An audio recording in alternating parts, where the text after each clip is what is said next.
Alors voilà, nous vous avons accompagné dans ce bref survol du processus de design pédagogique. Nous vous souhaitons sincèrement tout le succès mérité avec votre cours hybride ou à distance et au plaisir d'en discuter avec vous.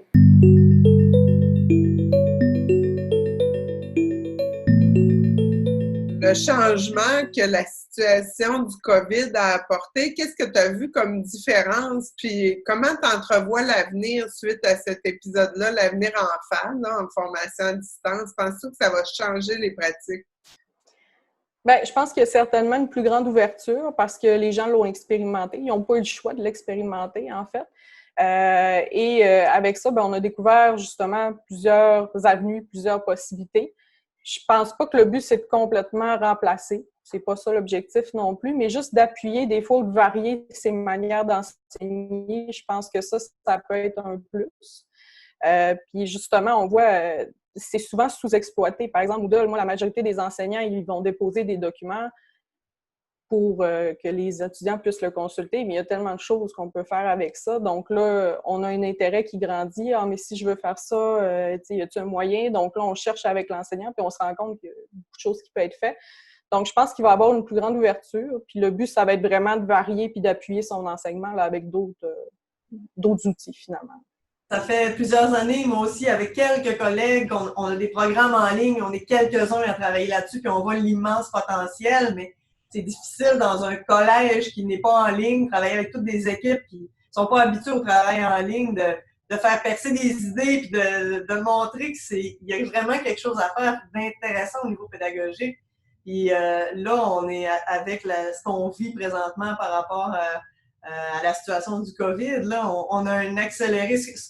Moi et mes collègues, on se disait, ça va prendre 4-5 ans avant que les gens réalisent que, tu sais, là, en ligne, il y a vraiment un potentiel. Puis là, on dirait que ça va se passer en 3-4 semaines. Il y a des choses qui se sont passées en 3-4 semaines. Ben, les gens n'ont pas eu le choix de l'essayer. Et en l'essayant, ben, ils se rendent compte du grand potentiel. Et ça laisse place à l'étudiant davantage. L'enseignant prend une posture différente qui parfois est plus légère aussi, moi, je trouve, pour l'enseignant. Et ça laisse place à l'étudiant, puis ça développe la compétence davantage. On le voit quand on l'expérimente. Et là, on n'a pas le choix de l'expérimenter. Fait que il y a des gens qui découvrent tous les avantages.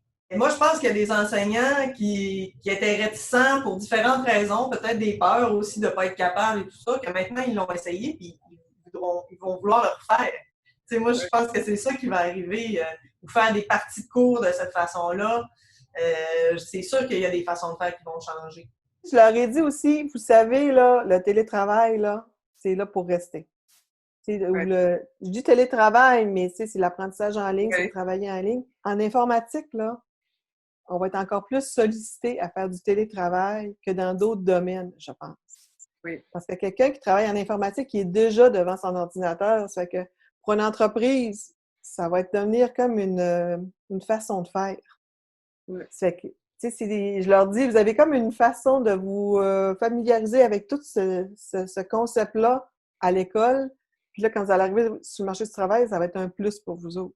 Oui. Vous allez être habitués, vous allez avoir développé une discipline, une façon de faire, une façon d'interroger le client ou les gens, puis de vous céduler des réunions avec les outils, vous allez les maîtriser. Prenez ça positivement, ça va être ça la norme demain matin.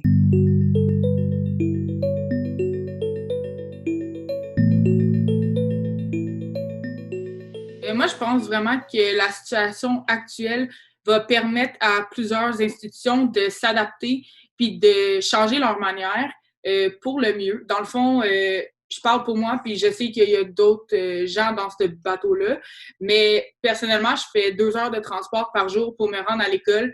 Donc, une journée que j'ai simplement un cours de 1h30, 2 heures, je perds énormément de temps juste dans mes déplacements. En ayant, mettons, une option soit pour écouter les cours à distance ou avoir quelques cours qui se donnent à distance, ça pourrait nous permettre d'avoir un horaire un peu plus adapté puis un peu plus flexible. Là où je crois qu'il va y avoir une différence dans le futur, c'est vraiment sur les moyens de communiquer avec les élèves, les relations entre l'élève technologie et professeur technologie, bien sûr. Je pense que personne n'était vraiment préparé à utiliser autant ces modes de communication-là. Je pense que ça va faire réfléchir plus d'une personne sur quels sont les moyens les plus efficaces maintenant pour interagir. Ben moi, j'espère que ça va changer, là. Ben que ça va changer pour le mieux.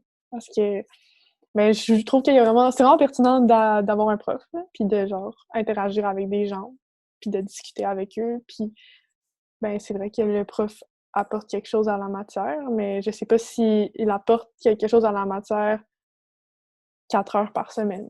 Genre peut-être qu'il y aurait une partie qui est pas nécessaire. Comme peut-être qu'on passe trop de temps en classe par rapport à ce qui est vraiment nécessaire pour que le prof peut apporter. Genre, je pense qu'il y a une partie qu'on peut faire nous-mêmes, puis genre moi j'aime ça la faire moi-même chez moi parce que je peux la faire à mon rythme, puis me clencher si je veux ou prendre plus de temps si j'en ai besoin.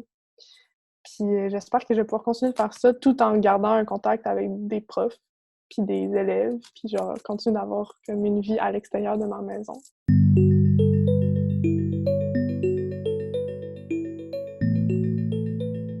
J'ai hâte de voir ça. Ça sera pas simple, mais c'est une opportunité, je le dis toujours. Puis je suis convaincu que dans quelques années, si on refaisait la même entrevue, ben je pourrais raconter des belles histoires, puis de dire qu'est-ce qui a bien fonctionné, qu'est-ce qui n'a pas bien fonctionné. Mais il y a une seule façon de le savoir.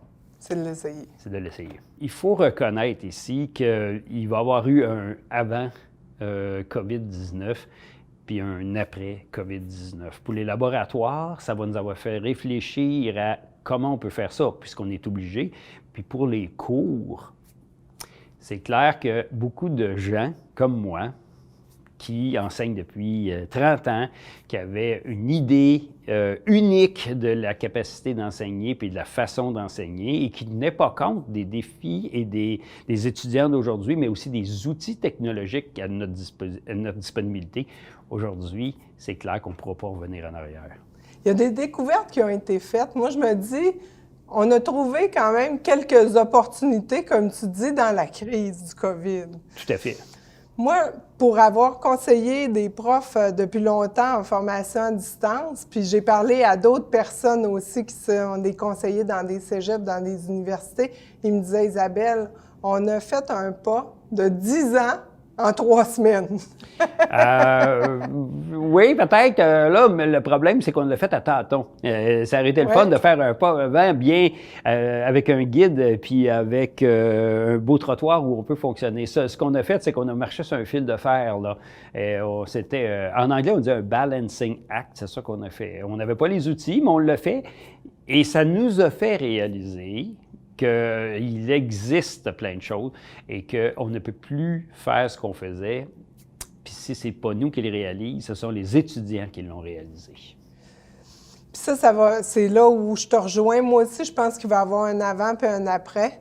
Je me dis que oui, vous avez fait un balancing act, mais qui va être vraiment très payant pour les prochaines planifications, les prochains changements planifiés en éducation. Parce que ceux qui étaient réticents à la formation à distance, souvent on est réticent parce que c'est de l'inconnu, on ne sait pas comment ça marche, donc on est réticent. Mais là, en s'étant familiarisé un petit peu, on devient... Tout à fait. Je pense qu'on a cheminé dans tout ça, puis je pense que c'est pour le mieux.